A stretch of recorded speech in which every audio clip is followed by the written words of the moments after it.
It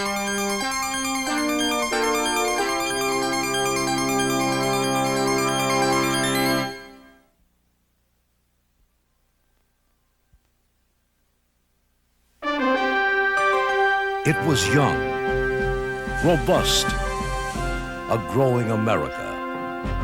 It was a Tower of Babel, a melting pot America, an America of Native Americans, of frontier Americans, of Ellis Island Americans, seeking a common American experience, striving to make an everyday reality of e pluribus unum. From the many, one. And yet a people fragmented by old loyalties and ethnic delicatessens. In the formative years of America's adolescence, foreign-born Americans and their first-generation offspring often lived in neighborhoods where home talk and street talk, newspapers and radio were in the language of the old country. But they all went to the same movies to become loyal subjects of the reigning glamour queen. They laughed loudly and together at the same clowns. And when newsreels made their flickering debut in the early 1900s, Americans of different clans and colors, different cradles, shared as one people America's growing up. Thomas Alva Edison is credited with the first motion picture machine. He called it the kinetoscope, just a novelty, he thought. You could find one in a public parlor, drop a coin and catch a childlike peep show. A film ran less than a minute. The first film was, in a sense, a newsreel. That is, it was a film event. A Man Sneezing, 1893. Historically, the newsreel debuted in 1910 and became a 10-minute slice of real life before rolling the fantasies of Hollywood features and cartoons. For 56 years, until 1967, newsreels were seen weekly by 40 million people throughout the United States. They were so popular that in the late 40s and 50s, movie houses sprang up which showed nothing but newsreels. This was no Hollywood fantasy. This was real. Their leaders, their times, their lives up on that screen. For the 56 years of preserved newsreel footage, edited into America's own picture album, we can only say thanks. Thanks for the memories.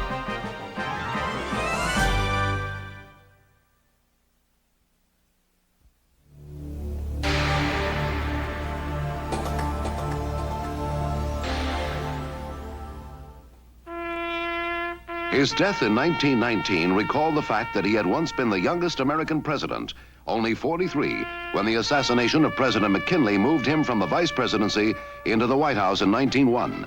As Colonel Theodore Roosevelt, he had led the hard-fighting Rough Riders in Cuba during the Spanish-American War. Then, as an outspoken Republican president, he fought for reforms many called socialistic. He restricted the growth of large trusts, broadened presidential powers, regulated the railroads, and worked hard to conserve natural resources. He helped end the Russo-Japanese War and became the first American to receive the Nobel Prize for Peace. Speak softly and carry a big stick, he said. It was he who began construction of the Panama Canal and revived a neglected American Navy. On leaving the presidency in 1909, he said, "I doubt that anyone else ever enjoyed it more than I did."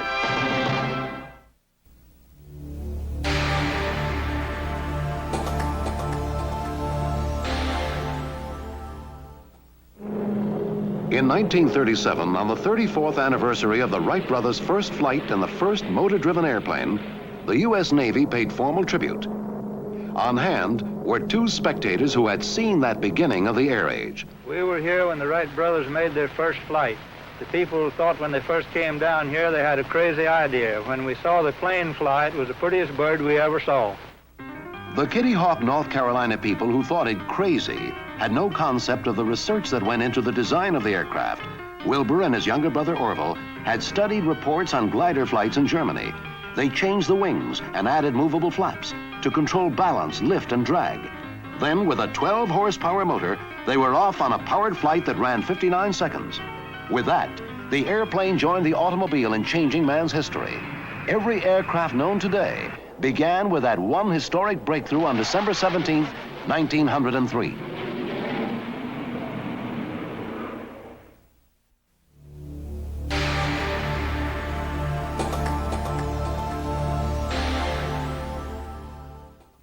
Created in 1909, the Model T Ford became the motivation for one of the great technological advances of all time. The new vehicles were snapped up at such a rate that a way had to be found to build them faster. In 1913, Henry Ford announced a revolutionary new method of producing automobiles called the assembly line.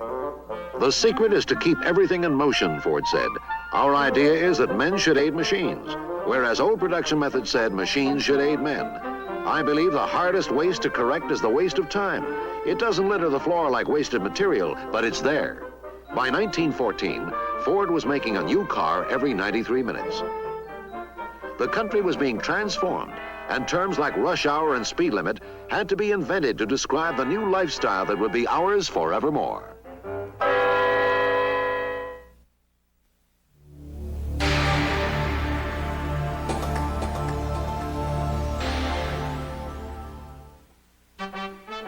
D.W. Griffith had pioneered advanced movie making, close-ups, fluid camera movements, new concepts of editing.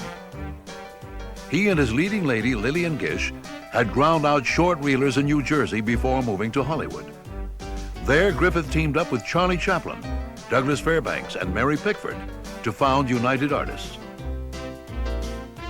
His motion picture Intolerance seeks to atone for the injustices of the birth of a nation, his 3-hour epic on the rise of the Ku Klux Klan. It is seen as deeply offensive to blacks. Birth of a Nation premiered on February 8, 1915, at the then unheard-of price of $2 a ticket.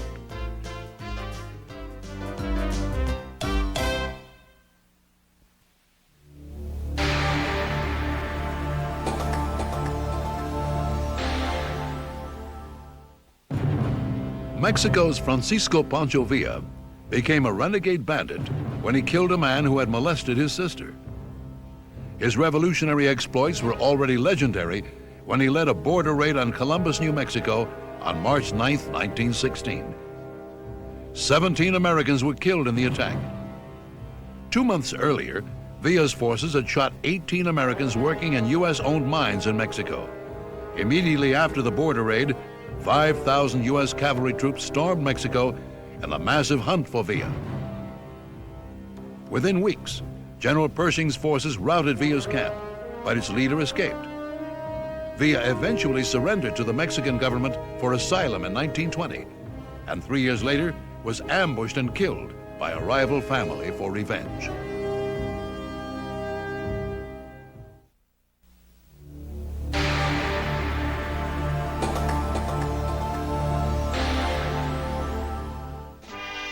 The United States entered World War I on April 6, 1917. A blindfolded President Woodrow Wilson picked the first draft number, and before it was over, 2 million Yanks would cross the Atlantic to fight in France against Kaiser Wilhelm's Germany. The U.S. had not fought a major war in 50 years. For American boys, many from small towns, it was the end of innocence and some of the bloodiest fighting the world has ever seen. Victory came at last in November 1918. And President Wilson himself came over to preside at the peace conference, only to meet with great disappointment. 116,000 Americans died in a conflict that did not live up to its promise as the war to end all wars and to make the world safe for democracy.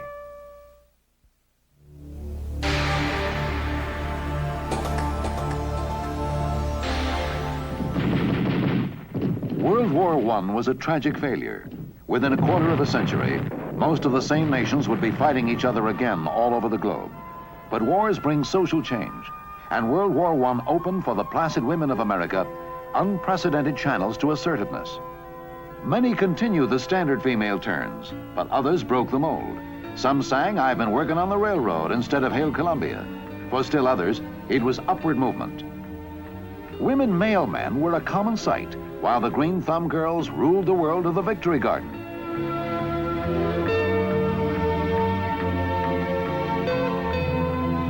But the largest group of working women toiled in the mill towns and industrial plants of America, turning out everything from bullets to booze. This working in groups was good exercise for feminists who half a century before equal rights would have to fight for the right to vote.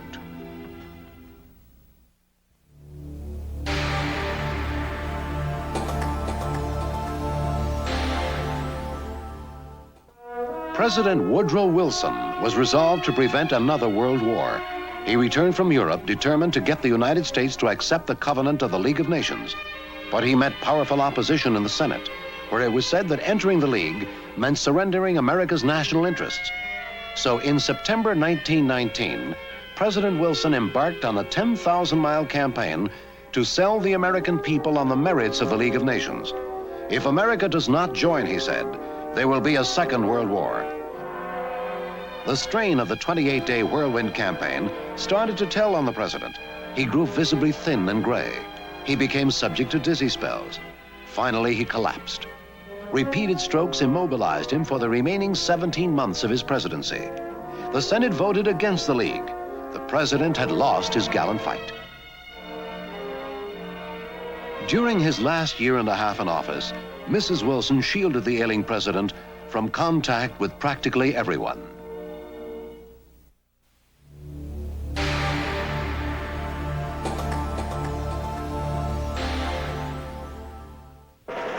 Women's suffrage leader Mrs. Carrie Chapman Catt. The organized woman movement dates from 1848, when a convention to consider the rights of women was held in Seneca Falls, New York. The committee drafting the list of women's wrongs found her grievances against the government of men to be the same number that American men had had against King George. It took George Washington 6 years to rectify men's grievances by war, but it took 72 years to establish women's rights by law. For many years after women got the vote in 1920, the issue of women's full legal and civil rights was still hotly debated.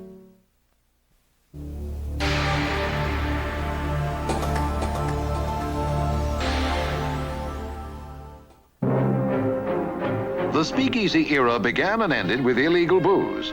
What the law denied was supply by rum runners and bootleggers, except when customs agents and local police occasionally put the collar on the criminals.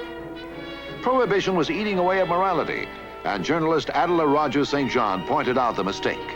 It's no longer a question of liquor or no liquor. It's a question of racketeers or no racketeers. It's no longer a question of temperance. It's a question of the success or failure of the 18th Amendment as an aid to the end of temperance. We believe that the 18th Amendment has failed, and failed badly. I'm a reformed prohibitionist myself. I hoped it was going to work. I'm forced to admit that it has not.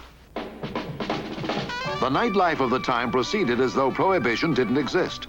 Top-notch entertainers like Josephine Baker brought racy reviews to the hottest night spots in all the major cities. It was the roaring 20s, millions speeding through a mindless decade, running on forbidden fuel.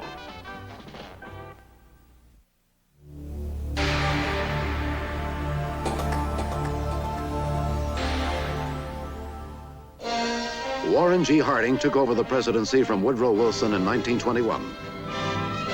2 years after World War I, the Republicans had come back to power on the slogan, "Back to Normalcy." Warren Gamliel Harding was to prove an amiable chief executive, surrounded by less than reputable friends. His presidency was marked by corruption in high places, culminating in the Teapot Dome scandal, involving the departments of the Navy and the Interior, and leading to the resignation and eventual imprisonment of Harding's Secretary of the Interior. "I can take care of my enemies all right, but damn my friends. They are the ones that keep me walking the floor at night," Harding was quoted as saying. President Harding died of a blood clot in the brain on August 3rd, 1923. He was succeeded by Vice President Calvin Coolidge. Among the few who upheld Harding's reputation was Coolidge's successor, President Herbert Hoover. It was later proved in the courts of the land that these men had betrayed not alone the friendship and trust of their staunch and loyal friend, but they had betrayed their country. That was the tragedy in the life of Warren Harding.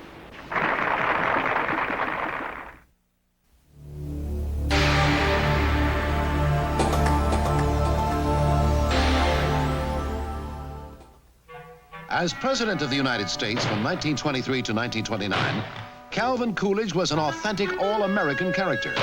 In an age that was loud, extravagant, and zany, the president was silent, frugal, and drab. The son of a Vermont farmer, he seldom spoke in public, and he wore an expression that one quipster said had been weaned on a pickle. But in his own deadpan way, he had a flair for publicity.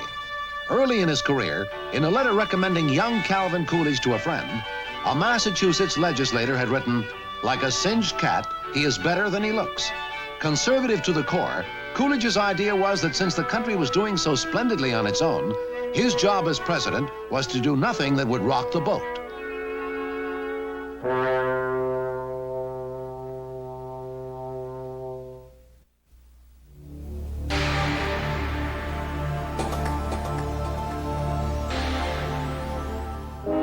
In 1925, General Billy Mitchell was court-martialed and suspended for 5 years from rank, command, and pay for accusing the Navy and War Department of criminal negligence in the handling of national defense. Air power, he said, would supplant navies and armies as the decisive weapon of future wars. In the 1920s, he was a prophet without honor in his own country. War is getting at the vital centers of the enemy, where people live, where they draw their food from, their communications, railroads, and ships. What we need in this country is a single Department of National Defense with separate departments for an Air Force, a Navy, and an Army.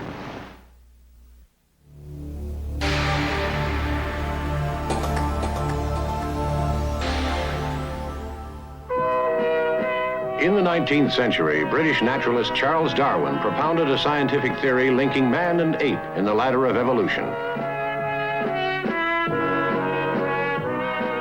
On July 20, 1925, John T. Scopes, a public school teacher, was defended by the great lawyer Clarence Darrow when he went on trial in Dayton, Tennessee, for teaching Darwin's theory of evolution in his classroom. William Jennings Bryan, three-time Democratic presidential candidate, joined the prosecution. A child picked out the jury numbers. Scopes was convicted, but the verdict was later set aside. The trial was held in a circus atmosphere with newspapers and newsreels playing up the story with ludicrous byplay. That man should have anything in common with an ape was one big joke.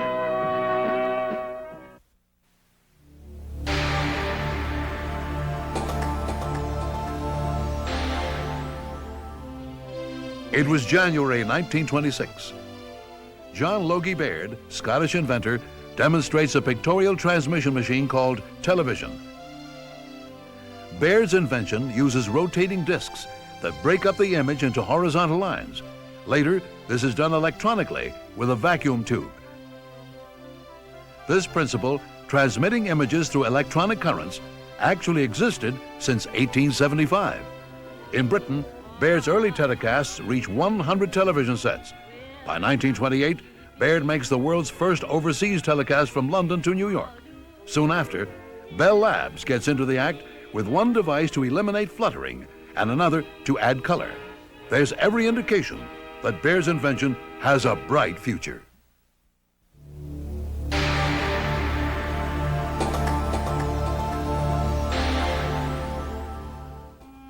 West Orange, New Jersey, 1927. Thomas Alva Edison marked the 50th anniversary of the invention of the phonograph. His factory was turning out a patent a week, and his lifetime total had passed the 1,000 mark. Genius, said one of America's most prolific inventors, is 1% inspiration and 99% perspiration. The father of the incandescent electric lamp and motion picture camera, Thomas Edison, on this day, repeated the first words recorded in sound. The first words I spoke in the original phonograph. A little piece of practical poetry. Mary had a little lamb, its fleece was white as snow, and everywhere that Mary went, the lamb was sure to go. The words of a simple nursery rhyme immortalized by Thomas Alva Edison.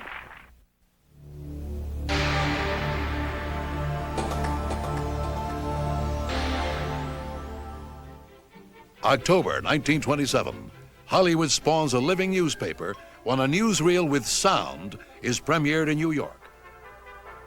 Fox Movietone News is the first to marry sound to a newsreel, and only 3 weeks after the opening of The Jazz Singer, the world's first feature talking picture.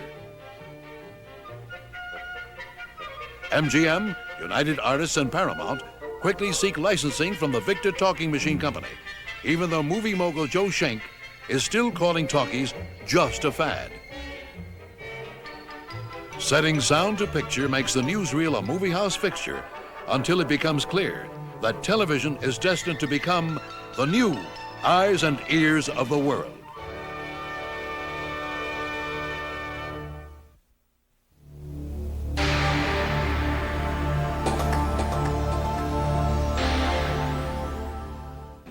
September 1926, René Fonck of France, Clavier of France, Islamov of Russia, and Curtin, an American, would attempt the first non-stop flight from New York to Paris. But in a crash before takeoff, 2 of the men died. 2 more would die in other attempts before the Spirit of St. Louis arrived in New York, May 11th, 1927. At the controls was a reticent young stunt flyer and airmail pilot, Charles Lindbergh, who would try the flight alone. Delayed by fog for 9 days, Lindbergh finally had his plane hauled out for takeoff at Roosevelt Field. In 1927, the prospect of a man flying across the Atlantic alone was as far out as men flying to the moon in 1969. 4 men had died attempting this transatlantic flight. Now the world focused in on Charles Lindbergh in his tiny single-engine monoplane. He would make history by flying non-stop to Paris without sleep or radio contact in 33.5 hours. It hardly seemed possible as man and plane faded into the fog surrounding Long Island.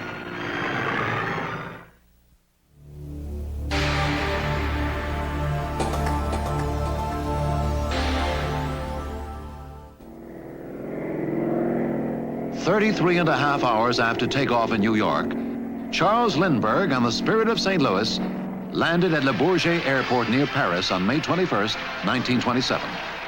He described his reception in these words. During the week I spent in France, at every gathering were the same words. When you return to your country, take back with you the affection of the people of France for the people of America. For the shy young aviator decorated by President Coolidge, life would never be the same. By becoming the first man to fly the Atlantic Ocean, he had become the idol of an age. Out of the tumult, he would meet and marry a lovely woman. His first son would be kidnapped and killed. He would become a controversial political figure, an airline official, and finally a withdrawn recluse. But in 1927 in New York City, 4 million people crowded in for a glimpse of the sudden celebrity they called Lucky Lindy.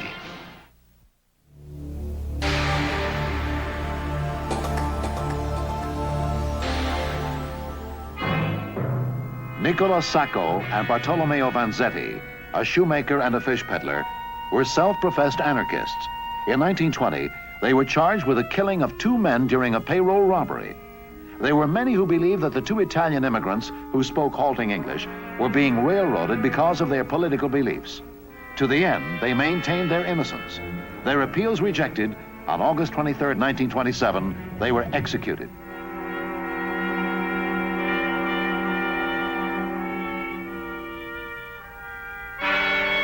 Five years later, the home of Judge Webster Thayer, who had presided at the trial, was bombed. A reminder that the case remained a burning issue with a persistent question mark. Were Sacco and Vanzetti really guilty? A debate that continues to this day.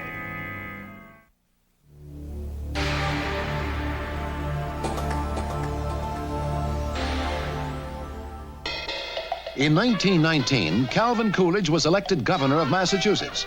He soon came to national attention for his decisive intervention in the Boston police strike. Elected vice president of the United States in 1920, he succeeded to the presidency upon the death of President Harding in 1923 and won a full term of his own the following year. During the Coolidge years, the country was at peace and it was prosperous. He could easily have won re-election again in 1928, but from his vacation retreat came a typically laconic statement: "I do not choose to run for president in 1928. Even his wife was surprised. But he meant it. He supported fellow Republican Herbert Hoover for the presidency, and Hoover won. After 5.5 years in the White House, Coolidge returned home to Massachusetts and thus avoided any blame for the Great Depression that would hit the country 7 months later.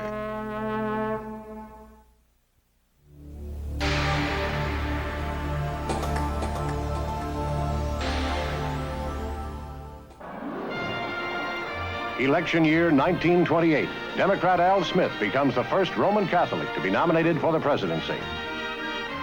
I can, with complete honesty, make the statement that my nomination was brought about by no promise, given or implied by me or anybody in my behalf. But Smith's religion generates waves of protest. The Ku Klux Klan marches its ugly banner of prejudice through the streets of Washington. The campaign against Smith is devastating. Herbert Hoover wins the election with a 6 million vote margin. I, John Fitzgerald Kennedy, do solemnly swear. 33 years later, John F. Kennedy becomes the first Roman Catholic to serve his country as President of the United States. President of the United States.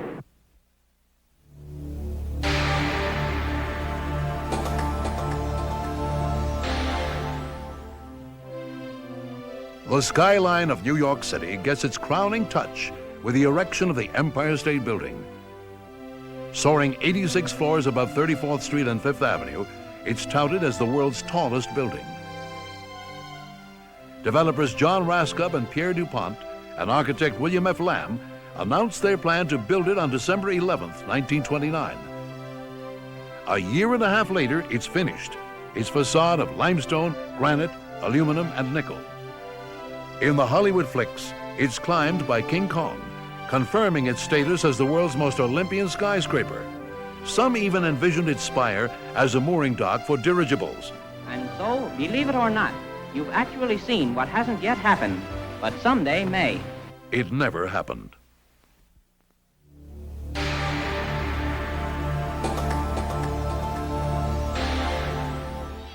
In 1928, stock prices and trading hit an all-time high. Thousands of Americans bought stocks on margin, paying part of the cost out of pocket and borrowing the rest through brokers. Then during the summer of 1929, construction fell off, inventories piled up, prices, employment, and production declined. On October 24th, there was a massive wave of selling. On October 29th, Black Tuesday, the bottom dropped out and the market crashed.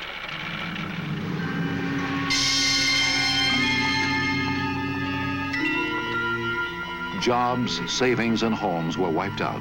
The Great Depression was here. A new president, Franklin Roosevelt, would fail to turn it around.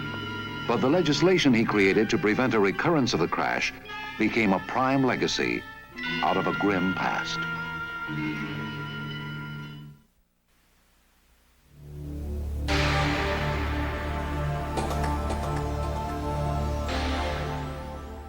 October 19, 1931, Chicago gangland boss Al Capone, alias Scarface, is arrested by federal prosecutors. Famed for the St. Valentine's Day massacre of Bugsy Moran's gang, he is also responsible for many other gang war bloodbaths. However, Capone managed to slip free of such charges in court. Upon moving from Brooklyn in 1920, he rose from a two-bit bootlegger to the undisputed warlord of Chicago gangsters. But a federal judge finally sentenced him to 11 years for, of all things, tax evasion.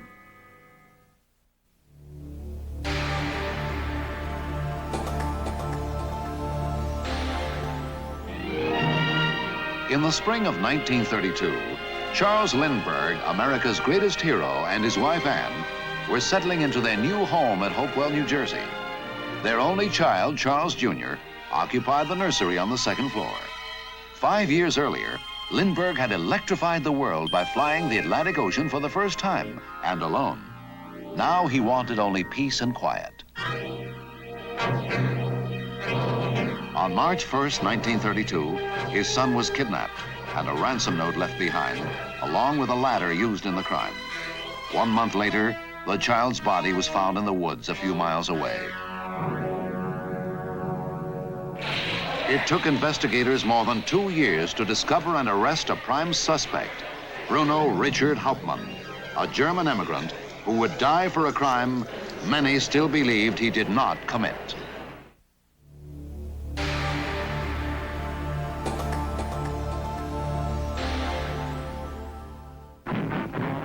In 1932, Hollywood put its best foot forward for the man they hoped would end the Depression and revive the box office. To introduce Democratic candidate Franklin Roosevelt, they chose America's favorite humorist, Will Rogers. I don't want you to think that it's any wonderful honor to be asked to introduce this gentleman tonight. I'd even introduce Hoover if he'd come here. I'm a broad-minded man, I am. I knew this gentleman, that's why I can be rather familiar with him. I knew him almost in childhood. I knew him when he first started in nominating Al Smith for things. Roosevelt defeated Hoover, and although the Depression continued, the movie box office held up amazingly well. Out of gratitude, the film people often supported the president with stirring patriotic visuals.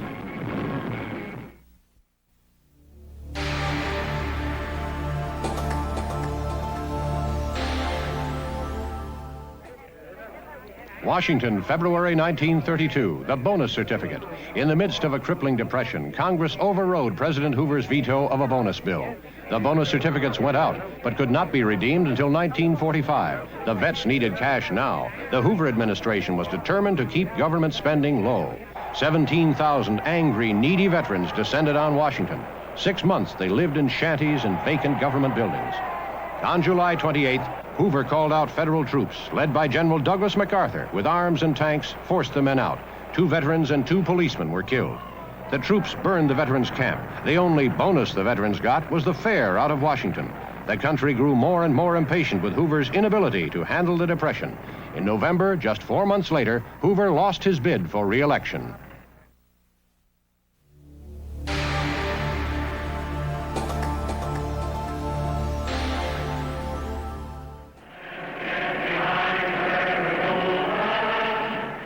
Election year 1932. Incumbent President Herbert Hoover seeks re-election.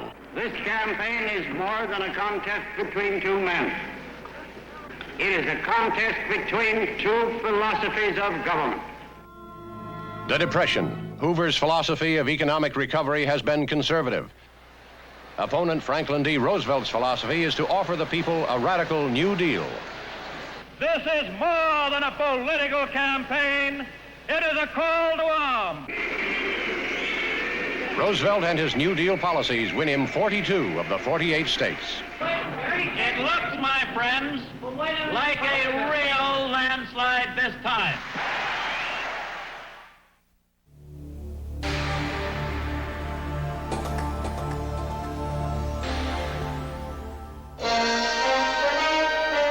On March 4th, 1933, the United States inaugurated Franklin D. Roosevelt, president.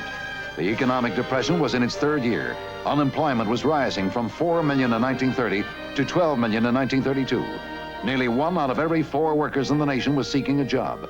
Crippled by polio 12 years earlier, Franklin D. Roosevelt made his way to the podium with difficulty. Then this man who had conquered his own self-doubt spoke to a nation paralyzed by fear. This is preeminently the time to speak the truth, the whole truth, frankly and boldly. Nor need we shrink from honestly facing conditions in our country today. This great nation will endure as it has endured, will revive and will prosper.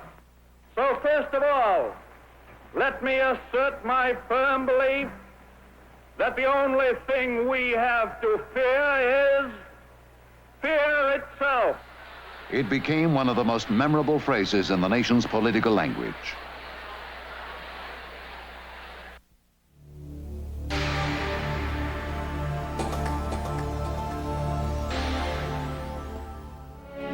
The NRA, the National Recovery Administration, was used by President Roosevelt in 1933 and 1934 to regulate prices and wages to get an economy paralyzed by the Depression into gear again, setting codes for both management and labor to avoid cutthroat competition. It is time that we made a clean-cut effort to bring about united action, action of labor and management, which is one of the high purposes of the Recovery Act.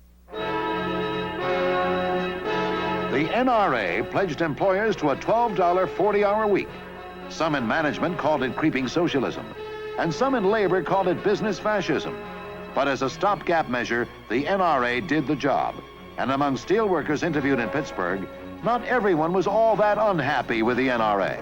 Steelworkers of the Smoky City thinks that the NRA is 100% fine, if the firms will live up to the code consigned to them. I think the NRA is good thing. If we get 6-hour day, $1 per hour or more, I think this will put more men back to work again.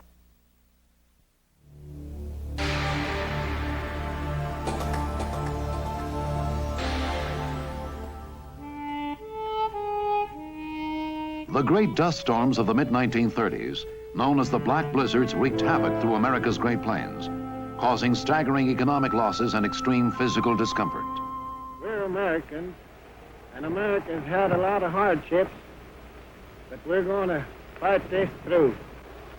What we need out here is lots of rain, and we're going to stay until we get it.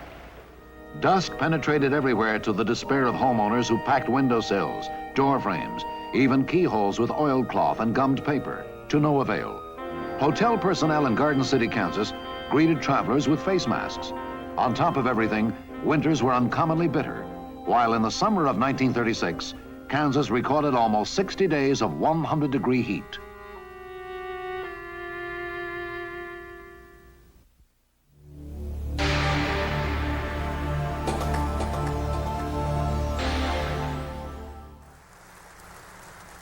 We are here because the Muscle Shoals development and the Tennessee River development as a whole are national in their aspect and are going to be treated from a national point of view.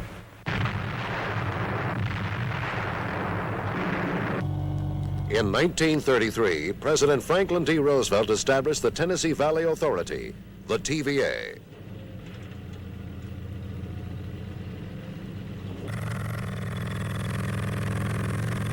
$15,000 workers labored to build 32 dams that controlled floods and provided power in an area where only 2 farmers in 100 had any electricity at all. TVA meant power for people.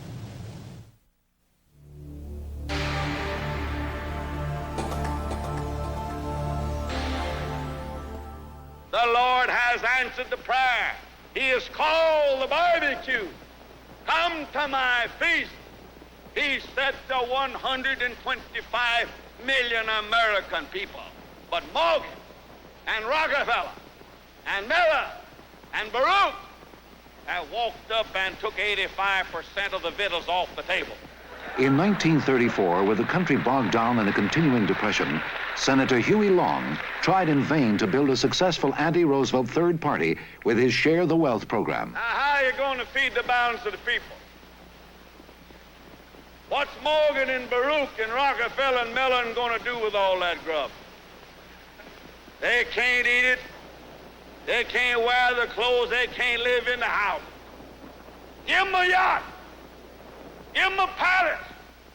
Send them to Reno and give them a new wife. That's what they want. Then we got to call Mr. Morgan and Mr. Mellon and Mr. Rockefeller back and say, come back here. Put that stuff back on this table here that you took away from here, that you don't need. Leave something else for the American people to consume.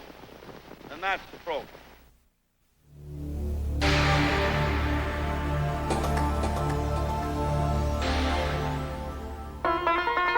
The jail was considered escape-proof and was heavily guarded on that day, March 4th, 1934. Inside, John Dillinger, America's top criminal, posed with Lady Sheriff Lillian Holley of Crown Point, Indiana. Later, back in his cell, he suddenly pulled out a dummy wooden gun, forced the guards to release him, and escaped in the Lady Sheriff's car. Along the way, he held up a garage mechanic and made him a hostage. How did he act? Was he jolly? Yes, he sang part of the way. What did he sing? Little dog, get along, little dog, get along. That's so. 4 months later, John Dillinger was shot to death by federal agents outside a theater on Lincoln Avenue in Chicago.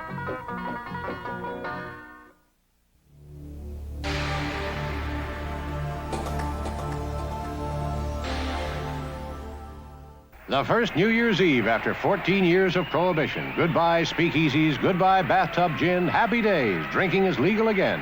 So it was back in 1934. Roosevelt was 9 months into his presidency. Unemployment was still high, depression still deep. But a newsreel of the time reflected the general exuberance. Welcome 1934. The first New Year's Eve under repeal sees the biggest, wettest, happiest celebration since 1920 when Prohibition arrived.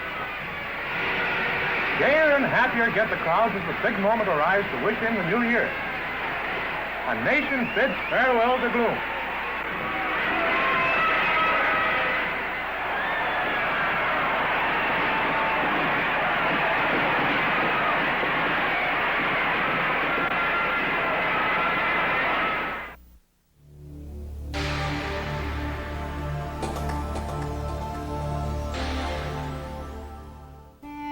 When the bill was enacted, it covered only unemployed and retired workers in commercial and industrial occupations.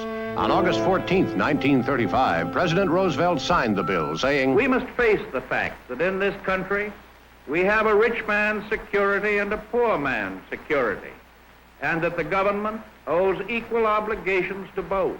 There is still today a frontier that remains unconquered, an America unreclaimed. This is the great, the nationwide frontier of insecurity, of human want and human fear.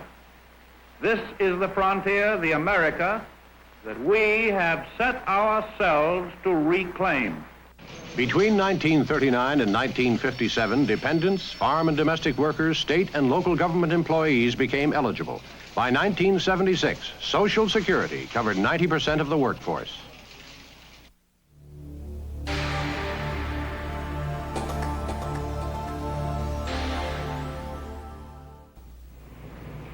Last June, the United States Marshal came along and placed me under arrest. A big competitor had made complaint against me. Unable to obtain bail, I was placed in the York County Jail and remained there 18 days because of an unconstitutional law of my country. Fred Perkins was one of many small businessmen who felt his company suffered under the National Recovery Act of 1933. Designed to stimulate the economy, NRA wage controls and fair practice codes often backfired by encouraging monopoly. Like Fred Perkins, the owners of this small chicken market rebelled. Cited for non-compliance with the NRA code, the Schechter brothers took their case all the way to the Supreme Court. On May 27, 1935, they won a victory for all small businessmen, including Mr. Perkins. The NRA is dead. The Constitution still lives thanks to the Supreme Court. When the highest court of the land spoke, and Fred Perkins is now free to pay the best wages he can pay to his group of satisfied, loyal employees.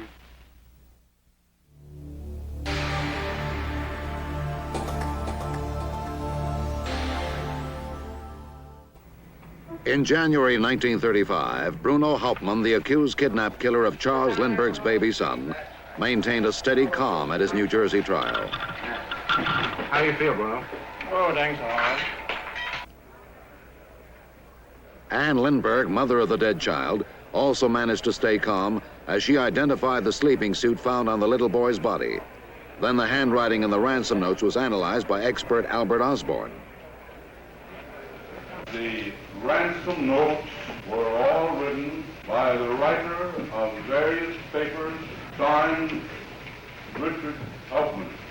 Defense attorney Riley disputed Osborne. The preliminary examination of the handwriting in the handsome notes demonstrates to us that Hauptmann never wrote those notes. But there was also the ransom money found in his garage and the ladder made of lumber from his attic. When the verdict came, the German-born carpenter would die and millions would feel avenged.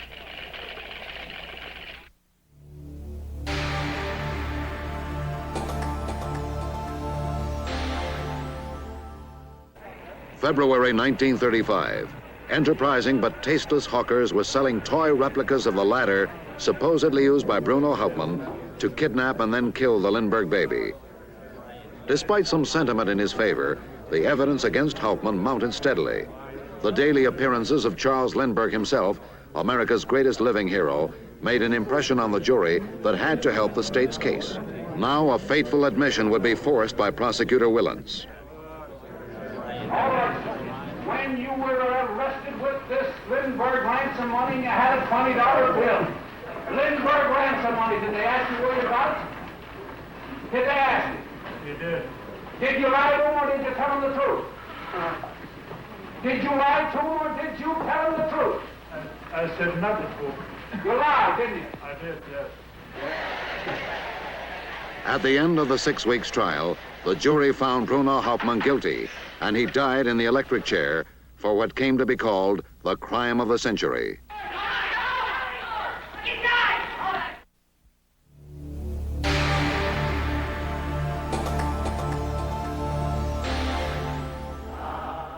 The General Motors plant, Flint, Michigan, December 30th, 1936.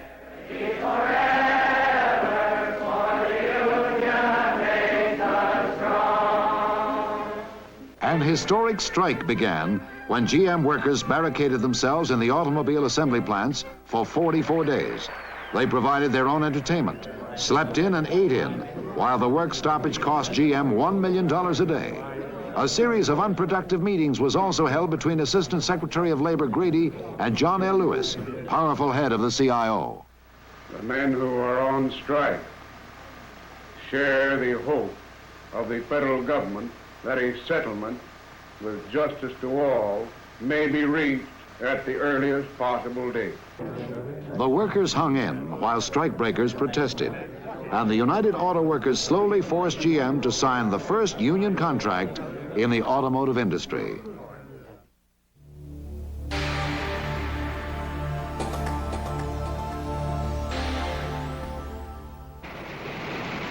January and February 1937 brought one of the worst floods in American history along the Ohio and Mississippi rivers. Water coming into the city, please evacuate. Do so immediately. Water will eventually come over $1 million flood wall and you must evacuate. From Cairo, Illinois, south for 700 miles, unseasonably warm weather and frequent rains were the cause. The Army had plans ready to evacuate 500,000 people to safety in Louisiana. Convicts chained together hauled sandbags to hold back the river rising in 79 counties in 15 states, especially Arkansas, Tennessee, and Mississippi.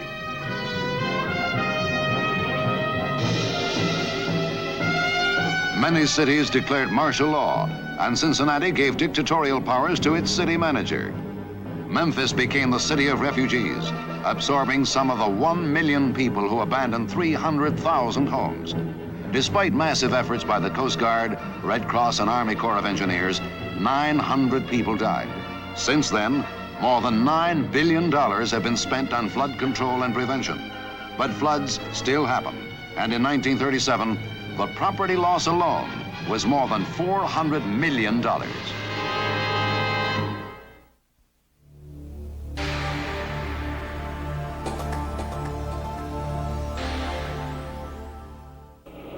May 6, 1937, carrying 37 passengers and a crew of 60, the airship Hindenburg, 3.5 days out of Frankfurt, Germany, moved toward the U.S. Naval Air Station at Lakehurst, New Jersey. The news broadcast of the event became a radio classic. It's practically standing still now. They've dropped rope out of the nose of the ship. It's bursting to get it started. It's crashing, and it's crashing. It's crashing terrible. Oh my, get out of the way, please. It's burning, bursting into flames, and it's falling on the mooring mast, and all the folks between us. This is terrible. This is one of the worst catastrophes in the world. Oh, it's into space, 400 or 500 feet into the sky. It's a terrific crash, ladies and gentlemen. The smoke and the flames now, and the famous crashing to the ground, not quite to the mooring mast. All the humanity and all the men. Almost miraculously, 60 people escaped, while 36 perished. 2 official investigations were inconclusive, and the public soon lost interest in the disaster as the German war clouds gathered over Europe.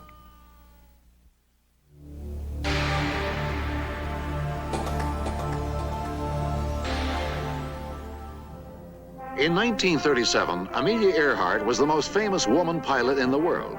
She had flown the Atlantic alone. Now, with navigator Fred Noonan, she would try to fly around the world. First leg, Oakland, California to Hawaii. But there, an accident caused her to make a new start, from Miami to Europe and on to the Far East.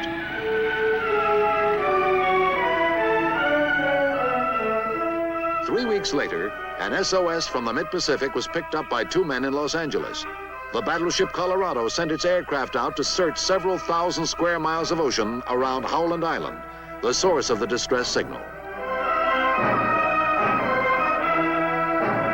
Weeks of search activities produced no clues. Amelia Earhart was gone. But the monument she left behind was her impact on the woman's image in America.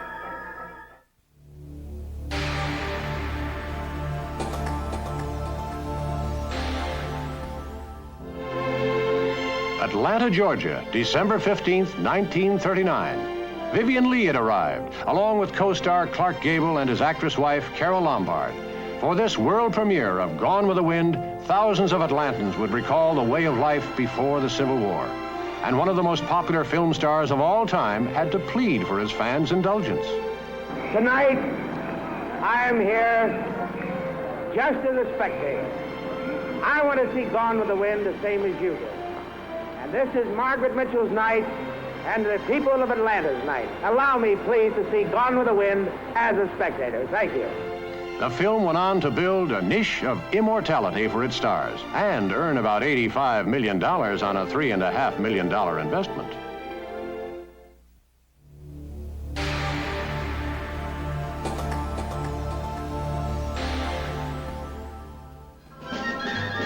Sunday, April 30th, 1939. Hitler had already taken Austria and parts of Czechoslovakia, but in a square called the Court of Peace in New York, a World's Fair was being dedicated by President Roosevelt. The United States stands today as a completely homogeneous nation, united in a common purpose to encourage peace and goodwill among all the nations of the earth. I hereby dedicate the World's Fair, the New York World's Fair of 1939, and I declare it open to all mankind. 5 months later, Poland fell to Germany, and mankind's dream of peace quickly became the 6-year nightmare called the Second World War.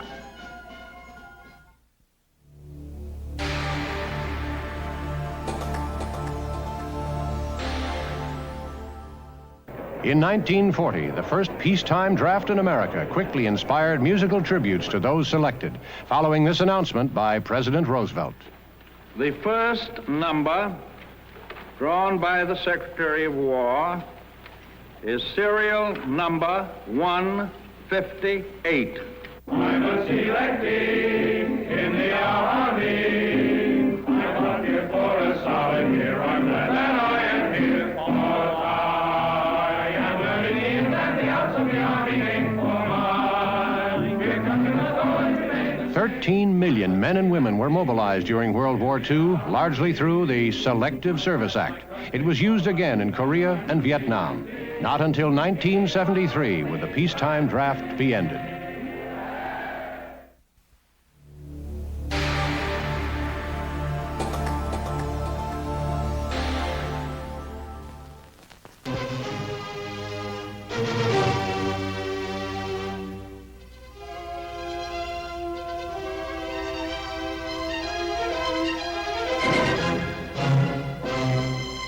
interrupt this program to bring you a special news bulletin. The Japanese have attacked Pearl Harbor, Hawaii by air, President Roosevelt has just announced.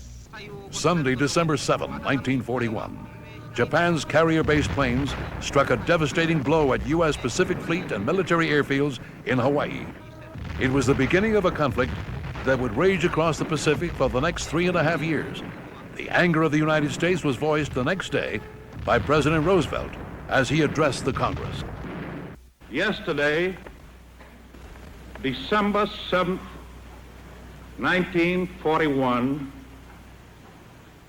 a date which will live in infamy. The United States of America was suddenly and deliberately attacked by naval and air forces of the Empire of Japan. No matter how long it may take us to overcome this premeditated invasion, the American people in their righteous might will win through to absolute victory. The attack at Pearl Harbor united the American people as never before in its history.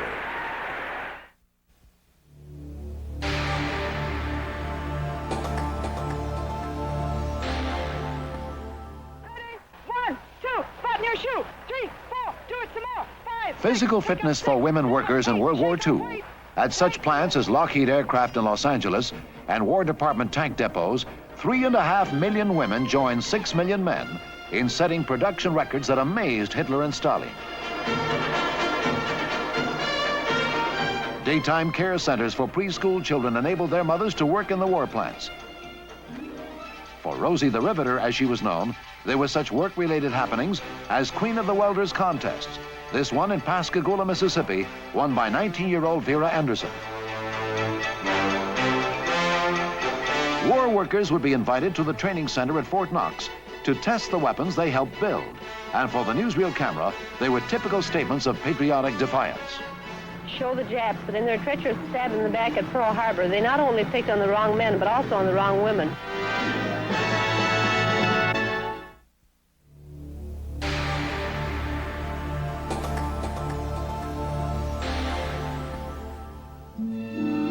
February 1942 brought one of the most incredible episodes in modern American history. On only 48 hours' notice, more than 100,000 Japanese Americans on the West Coast were forcibly removed from their homes and sent to internment camps for the duration of the war. Simply because West Coast residents feared they might commit sabotage or help an invasion, these people lost their liberty, jobs, and property. At the same time, their sons who volunteered for military service while in the internment camps were fighting in France and Italy, building a record as the most decorated unit in the United States Army. You fought for the liberties of the world along with the rest of us. And I can't tell you how very much I appreciate the privilege of being able to show you just how much the United States of America thinks of what you've done. Although President Truman later paid tribute to the bravery and loyalty of these men known as Nisei Japanese, the memory of their parents' internment remains a dark chapter in the home front struggle of World War II.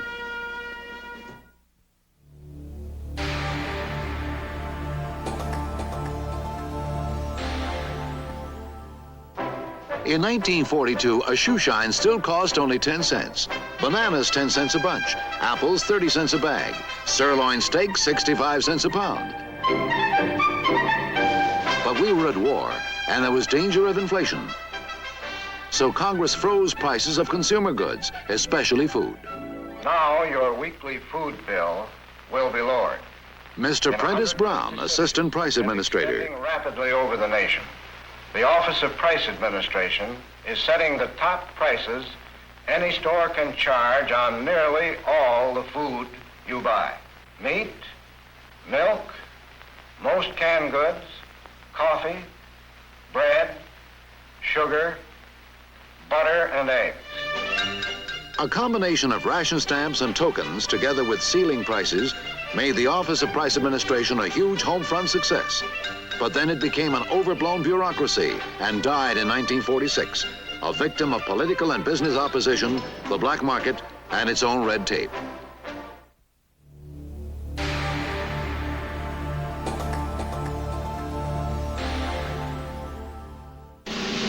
In December 1943, President Roosevelt had gone to see America's fighting men in Sicily. He had decorated the bravest among them. On June 6, 1944, when 176,000 Allied troops were put ashore on German-held beaches in France, President Roosevelt broadcast this D-Day prayer. Mighty God, our sons, pride of our nation, this day have set upon a mighty endeavor, a struggle to preserve our republic, our religion, and our civilization, and to set free a suffering humanity. Their road will be long and hard, for the enemy is strong. He may hurl back our forces. Success may not come with rushing speed, but we shall return again and again. And we know that by thy grace and by the righteousness of our cause, our sons will triumph. The darkness will be rent by noise and flame. Men's souls will be shaken with the violences of war. Some will never return. Embrace these, Father, and receive them, thy heroic servants, into thy kingdom. Thy will be done, Almighty God.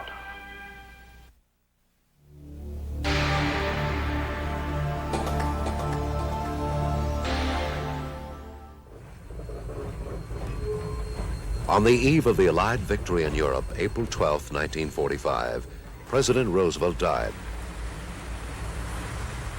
As the nation mourned his passing, it remembered his words. There have always been those who did not believe in the people, who attempted to block their forward movement across history, to force them back to servility and suffering and silence. The people have now gathered their strength. They are moving forward in their might and power, and no force, no combination of forces, no trickery, deceit or violence can stop them now. They see before them the hope of the world, a decent, secure, peaceful. The final farewell to the Commander-in-Chief would always be remembered by those who were witnesses to that sorrowful day.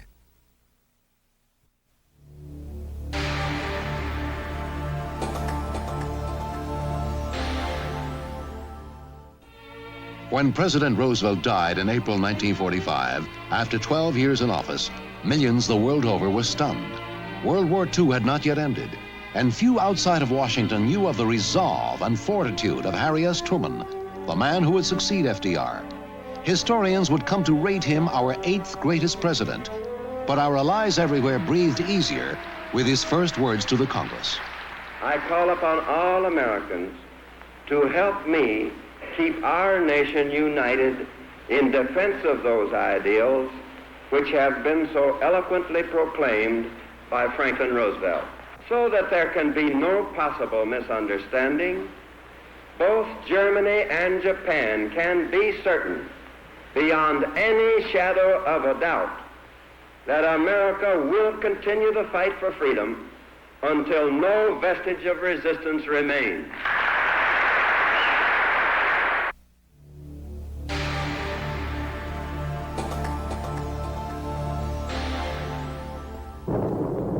On August 6, 1945, the day of the bomb, President Truman explained to the American people why Hiroshima had been selected as the target.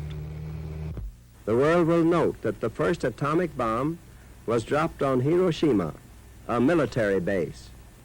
That was because we wished in this first attack to avoid, insofar as possible, the killing of civilians. But that attack is only a warning of things to come. If Japan does not surrender, bombs will have to be dropped on war industries, and unfortunately, thousands of civilian lives will be lost. The bomb did end the war, but it ushered in the age of nuclear weapons, and Hiroshima lives on as a reminder of their power.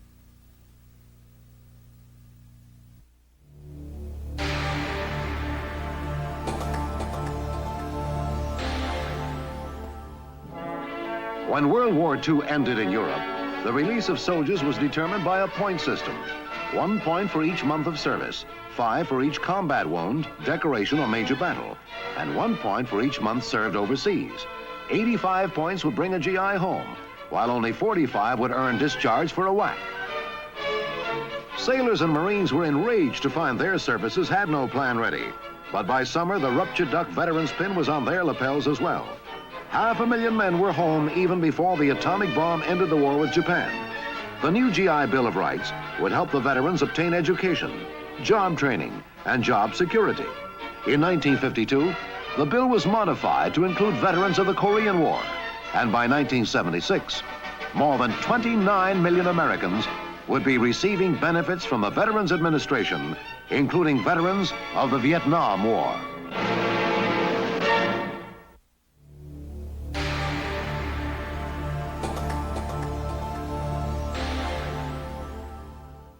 As the GIs returned from World War II, President Truman wanted to avoid the dangers of inflation by retaining wartime price controls. We as a nation have it within our hands to make this post-war period an era of the greatest opportunity and prosperity in our nation's history.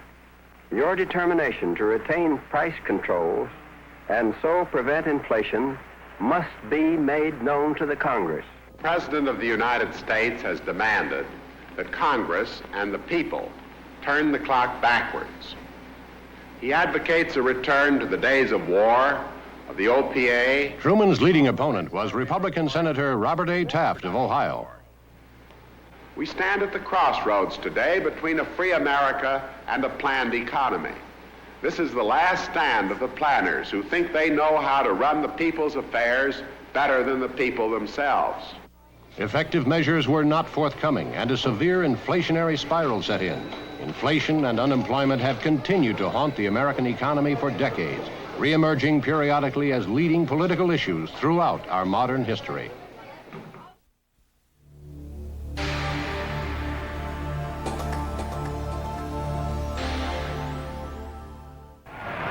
The Frank Sinatra mania began in the early 1940s. He had worked as a reporter for a small New Jersey paper.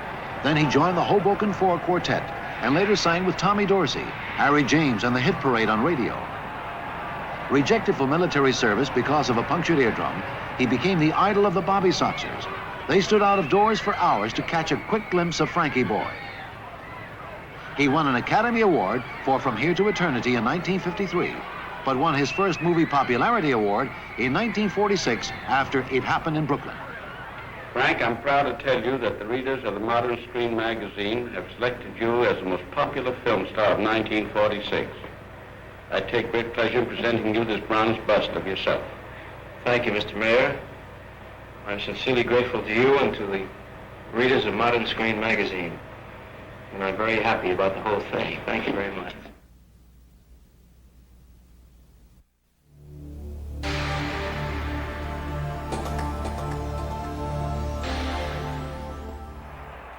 With President Truman, Britain's former Prime Minister Winston Churchill came to Fulton, Missouri, where on March 5th, 1946, he coined the expression Iron Curtain in describing Soviet expansion in Eastern Europe. I do not believe that Soviet Russia desires war. What they desire is the fruits of war and the indefinite expansion of their power and doctrines. An iron curtain has descended across the continent. Behind that line lie all the capitals of the ancient states of Central and Eastern Europe. Warsaw, Berlin, Prague, Vienna, Budapest, Belgrade, Bucharest, and Sofia. All these famous cities and the populations around them lie in what I must call the Soviet sphere.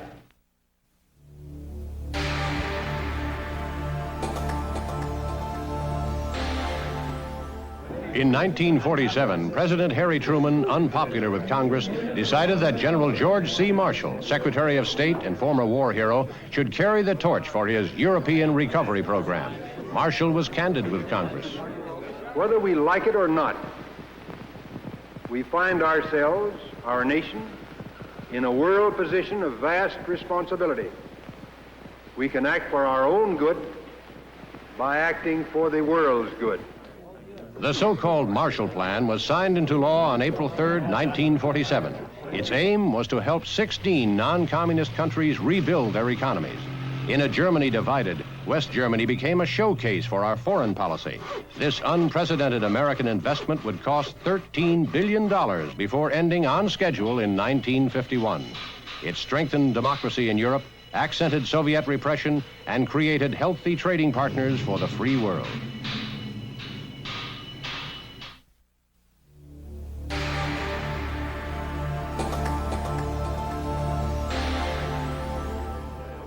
Alger Hiss, former high-ranking State Department official, had denied ever knowing Whittaker Chambers, self-confessed communist spy. Have you ever seen this individual who is standing? I have. As who? As George Crosby.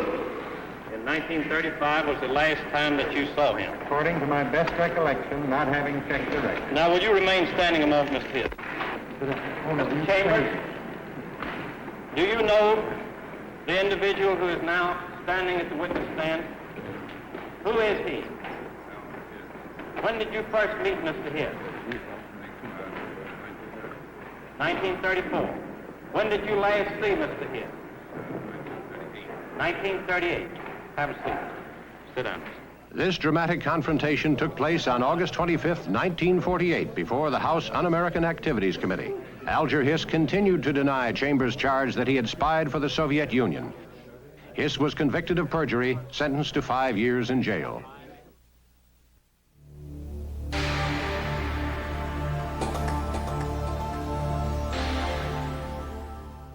I want to say to you that for the next 4 years, there'll be a Democrat in the White House and you're looking at him. Election year 1948. The Democratic Party is split. President Truman's chances look dim. Republican Thomas E. Dewey is confident of winning. I pledge to you that on next January 20, there will begin in Washington the biggest unraveling, unsnarling, untangling operation in our nation's history.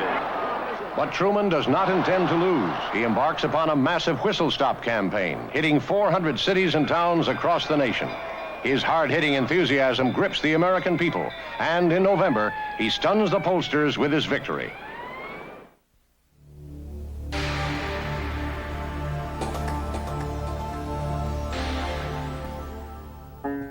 Grandma Moses did not start painting until she was 76 years old. Though critics called her work primitive, and some said her reputation was out of all proportion to her achievement, most agreed that Grandma Moses had captured that special magic of life.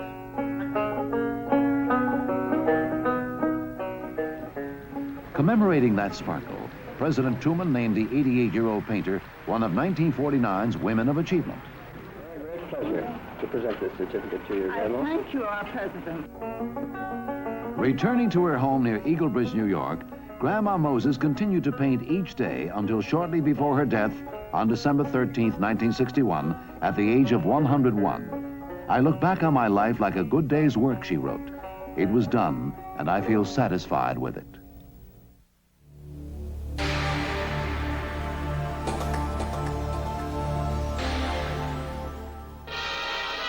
September 15th, 1950. The North Koreans had invaded the South 3 months before. Now a surprise amphibious landing at Incheon, conceived and commanded by General Douglas MacArthur, would cut off the North Korean invaders and temporarily free all of South Korea. President Truman was grateful. It is fortunate for the world that we had the right man for this purpose, a man who is a very great soldier, General Douglas MacArthur. Soon, MacArthur yearned to pursue the enemy into North Korea. Truman and the UN approved, but the president warned MacArthur to avoid any Chinese or Russian units he might find there. MacArthur criticized Truman's restrictive attitude, and while young Americans fought and died, the two aging leaders met on Wake Island in the Pacific. Their meeting was private, their appearances cordial. But 7 months later, MacArthur would be fired by Truman for advocating an invasion of Red China.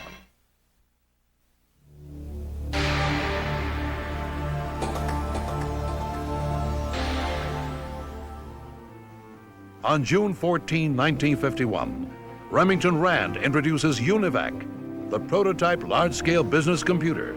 Their first customer, the United States Census Bureau. The future of the computer is unparalleled in 20th century technology. All the power of this gigantic device is packed into a single microprocessor of tiny silicon chips. Microtechnology revolutionizes science and industry. A sewing machine is programmed to make intricate designs. A missile is guided to its target. High-tech microcomputers are reaching into areas of everyday life and changing lifestyles for every one of us.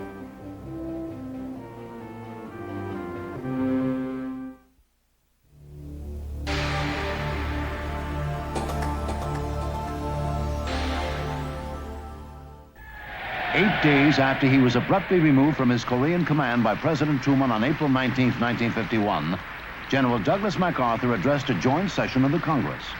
Efforts have been made to distort my position. It has been said in effect that I was a warmonger.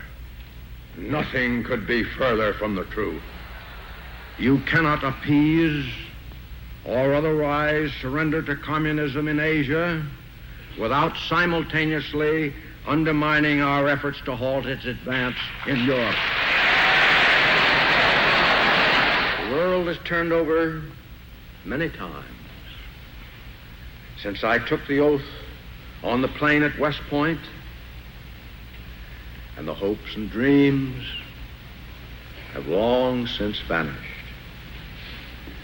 But I still remember the refrain of one of the most popular barrack ballads of that day. And like the old soldier of that ballad, I now close my military career and just fade away.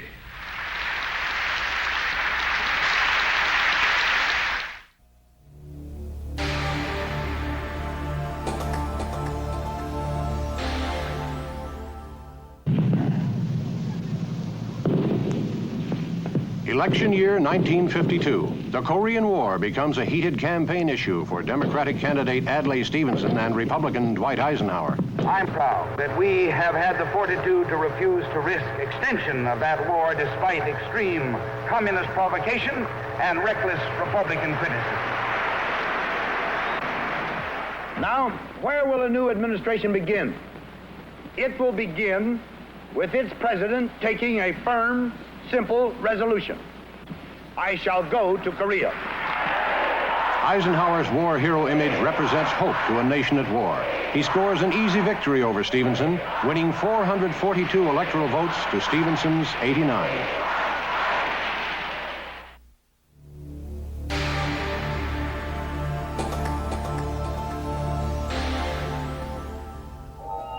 An obscure Pacific island called Alujilab, November 1st, 1952. Here, a long plywood canal led to a tar paper shack called a cab. Inside was Mike, history's first hydrogen bomb. Navy ships surrounded the island as scientists deployed a mini armada to record radioactivity and shock waves. Buoys and floats, populated with plant and animal life, also was stationed at fixed distances from Alujilab to measure the effects of the blast. And remote-controlled cameras were set up to film the spectacular show. Mike would be mightier than 20 million tons of TNT and brighter than 1,000 suns. The blast wiped Alujilab from the face of the earth. Mankind had entered the hydrogen age.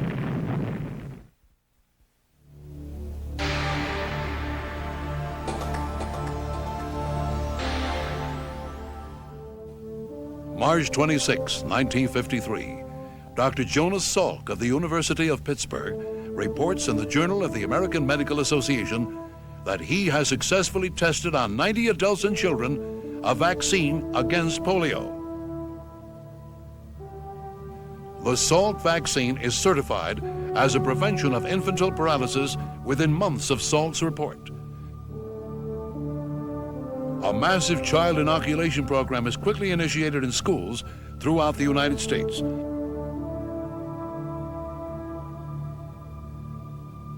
This vaccine kills viruses that cause the crippling disease that had affected millions, among them President Franklin Delano Roosevelt.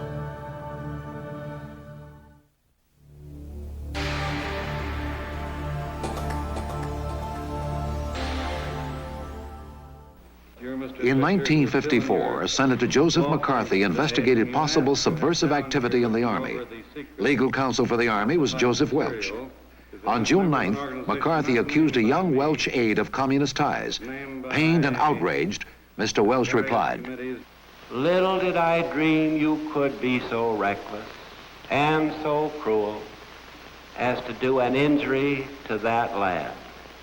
If it were in my power to forgive you for your reckless cruelty, I would do so.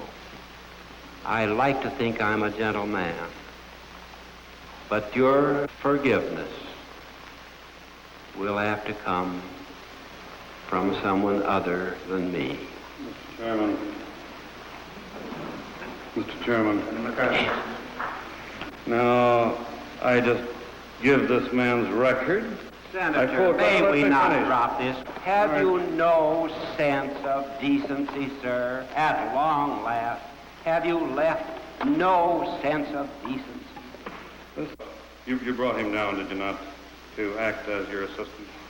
Mr. McCarthy, if there is a God in heaven, it will do neither you nor your cause any good. I will not discuss it further. You, Mr. Chairman, may, if you will, call the next witness. Are there any questions to come from the members of the church?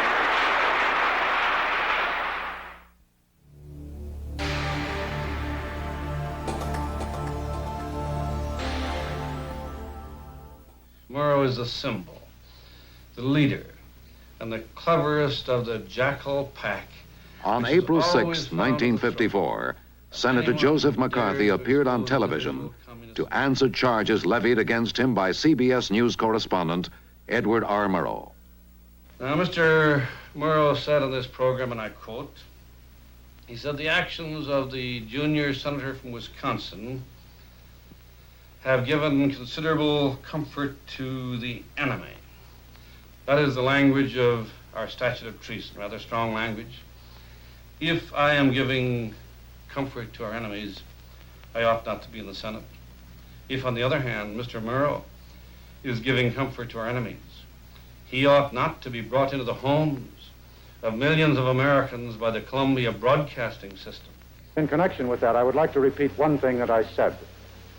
I said when the record is finally written, as it will be one day, it will answer the question, who has helped the communist cause and who has served his country better, Senator McCarthy or I? I would like to be remembered, if at all, by the answer to that one question.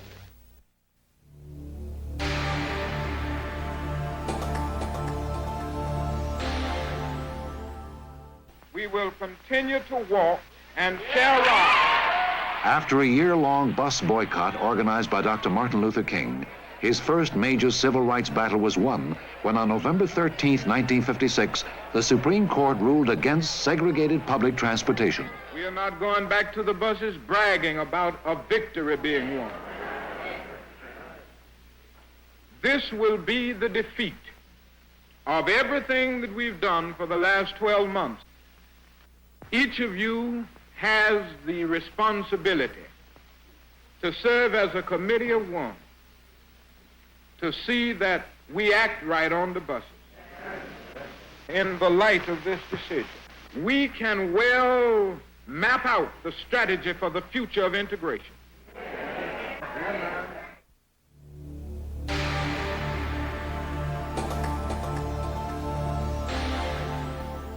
She was the sex symbol of the 50s.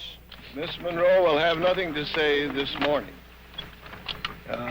All I can say as her attorney... Unhappiness was written all over her face at the failure of her second marriage to baseball star Joe DiMaggio.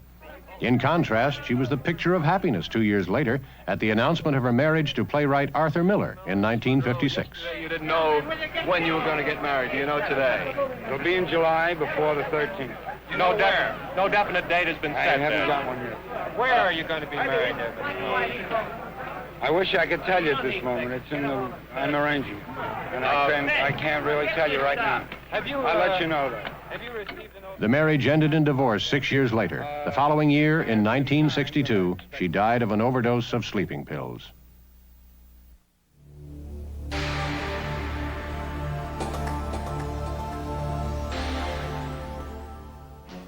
Little Rock, Arkansas, September 1957.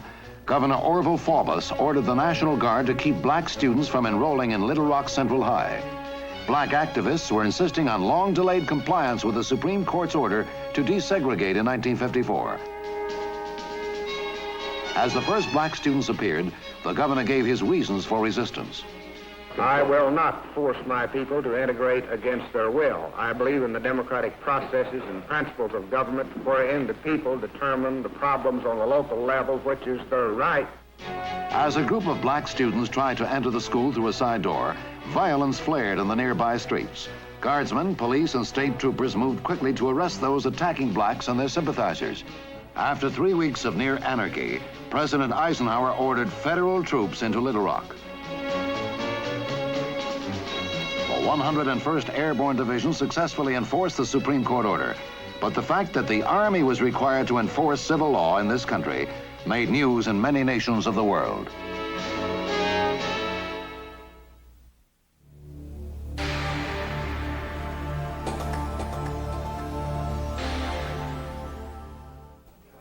When the Soviet Union launched the Sputnik in October of 1957, the United States was thrown into a panic of defeat. One U.S. senator wanted to declare a national week of shame as the Sputnik's steady, mocking radio signal beeped triumphantly back to Earth. All hopes rested with the Vanguard, set to launch America's first satellite on December 6, 1957. Americans confidently awaited the liftoff that would restore their pride.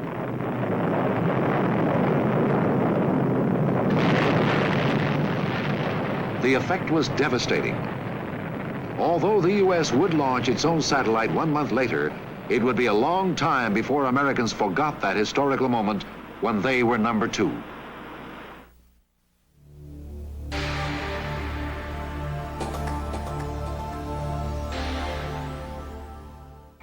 In 1958, reporters asked Private Elvis Presley what he'd do if rock and roll was out of style when he got back from Army duty overseas. Well, I would probably try acting. I mean, you know, I would try to make good as an actor, although it's a tough field to break into. Elvis had never been much of an actor, but even during his 2 years of Army service, his earnings from records alone totaled nearly $2 million. He was and still is the best-selling single recording artist in history. When he returned to the States in 1960, rock and roll was still very popular, and Elvis was asked if Army life had changed his thoughts about returning to that field. It hasn't changed my mind because I was in tanks for a long time, you see, and they rock and roll quite a bit. He went back to the same old grind, playing hard at it until the early 1970s. Since then, his appearances have been sporadic.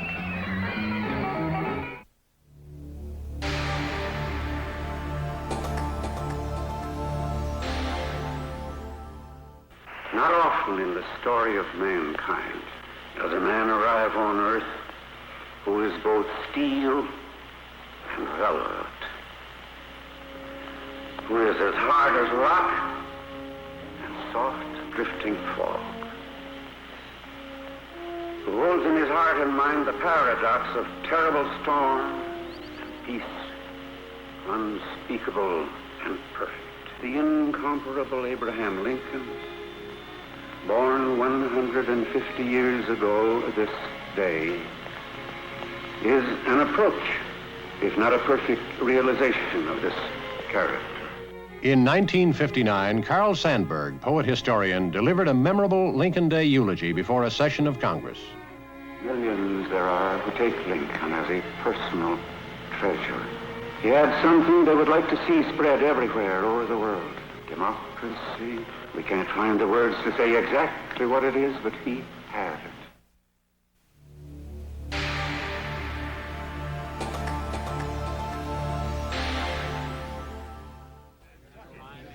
May 11th, 1960, President Eisenhower tackles a momentous issue. No one wants another Pearl Harbor. This means that we must have knowledge of military forces and preparations around the world, especially those capable of massive surprise attacks. Francis Gary Powers and his U-2 CIA reconnaissance plane had been shot down over the Soviet Union.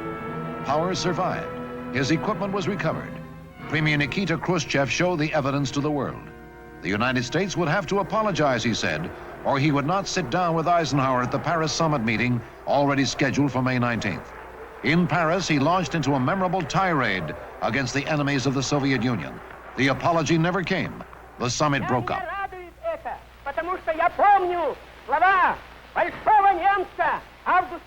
Khrushchev soon released Powers in exchange for a Soviet spy in the U.S. One who from the beginning guessed this might happen was the father of Francis Gary Powers. I've been a miner for 15 years, and I believe that I understand that Khrushchev was a coal miner also. And from one coal miner to another, I believe that Khrushchev will send my son back to the States.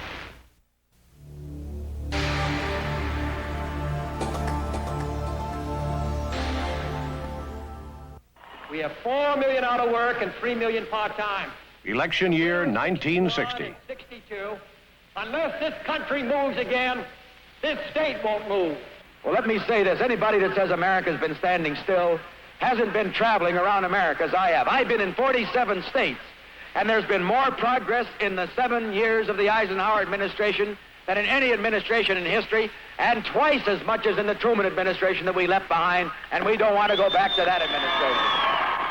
If you are happy now in what we're now doing in the United States and in the world around us, if you're satisfied, Mr. Nixon's your man. But if you share my view, that it's time the United States started moving again, then I ask your help.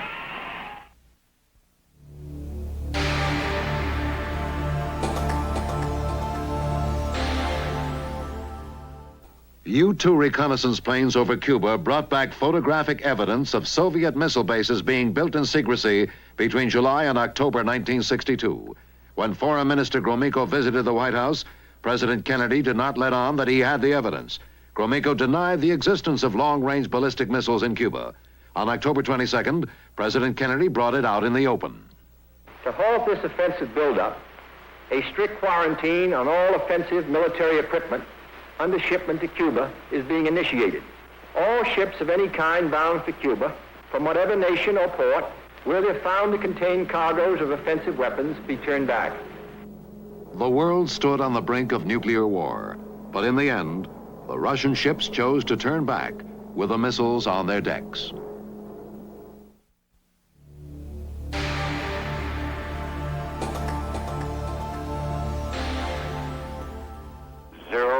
Ignition.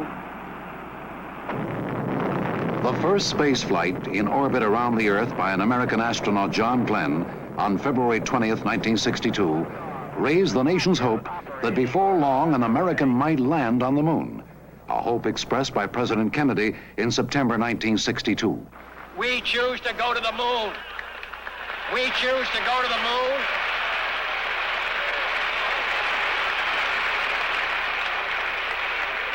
We choose to go to the moon in this decade and do the other things, not because they are easy, but because they are hard. When 3 Americans did go to the moon in 1969, Kennedy had been dead more than 6 years, but his words still lived. We set sail on this new sea because there is new knowledge to be gained and new rights to be won, and they must be won and used for the progress of all people.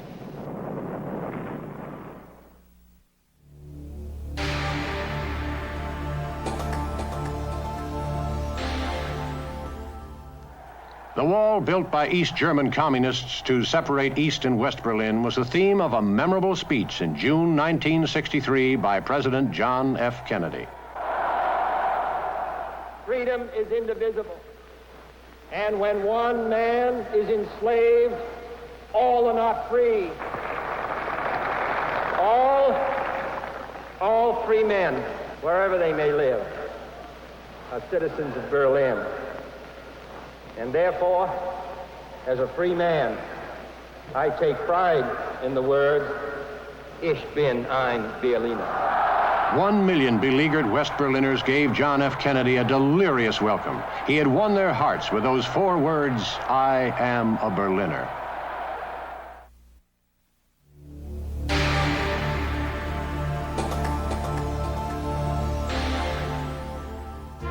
I have a dream that one day this nation will rise up and live out the true meaning of its creed. We hold these truths to be self-evident, that all men are created equal. August 28, 1963. This sweltering summit of the Negro's legitimate discontent will not pass until that is an invigorating autumn of freedom and equality. Dr. King's speech highlights the great civil rights march on Washington, D.C. But it is only after the assassination of John Kennedy that President Lyndon Johnson can push civil rights legislation through Congress, making discrimination against blacks in public places a federal crime.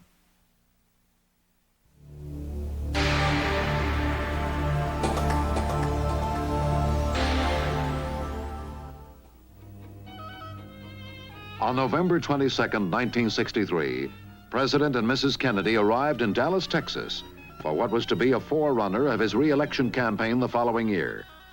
He had come to patch up dissension among Democratic Party factions in the state. There had been threats of violence, but he had discounted them. He was happy that his wife had agreed to join him on the trip.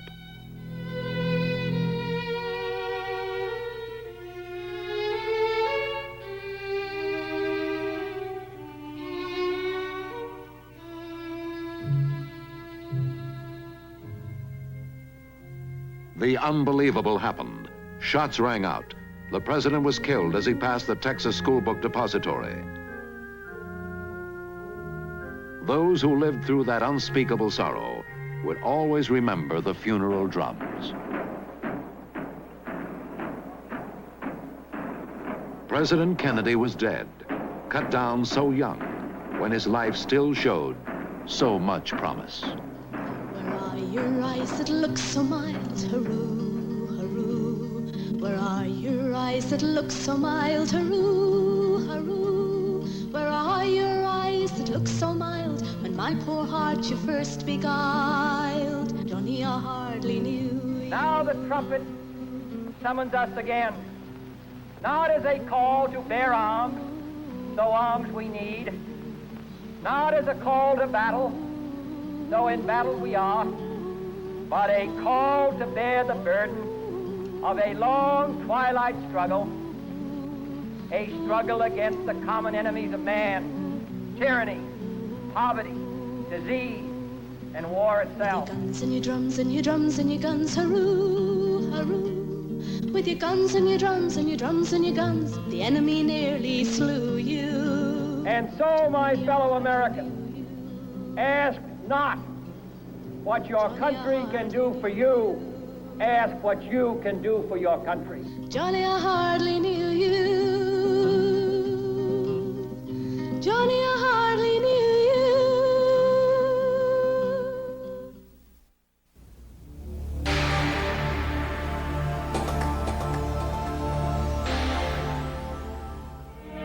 The once powerful Senate Majority Leader Lyndon Johnson of Texas served in the frustrating office of Vice President of the United States from January 20th, 1961 to November 22nd, 1963, the day President John F. Kennedy was assassinated.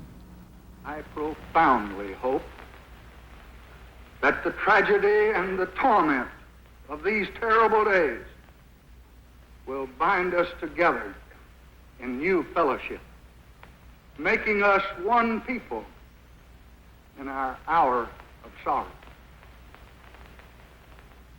So let us here highly resolve that John Fitzgerald Kennedy did not live or die in vain.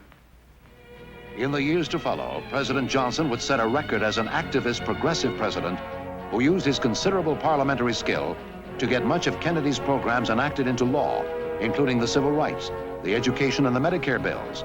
The Medicare bill, first proposed by and signed in the presence of one of Johnson's earlier predecessors, President Truman.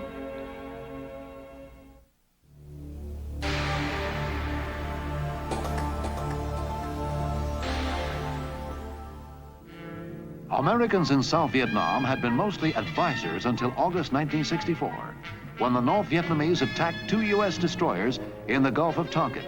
President Lyndon Johnson immediately ordered reprisal airstrikes, and then, after the fact, asked Congress for the power to do so.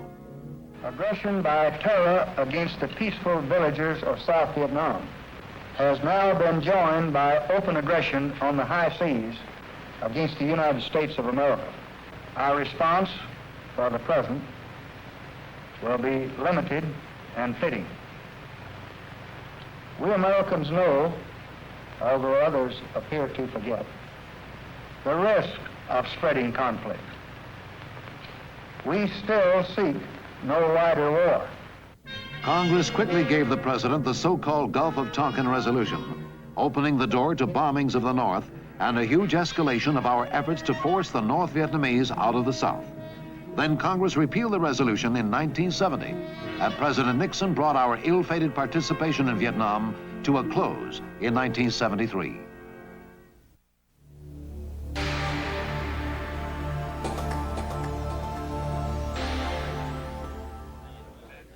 Our ultimate aim is to bring about a change in the very structure of Alabama laws with reference to voter registration. And we look forward in the not-too-distant future to having all of these people on the books as registered voters. In March 1965, the Reverend Martin Luther King led 2 dramatic marches from Selma to Montgomery, Alabama. The marchers were met with violence at the hands of segregationist forces, but they reached their goal. As they massed in front of Alabama's state capitol on March 25, 1965, President Lyndon Johnson had already called for a new voting rights law. Wherever there is discrimination, this law will strike down all restrictions used to deny the people the right to vote.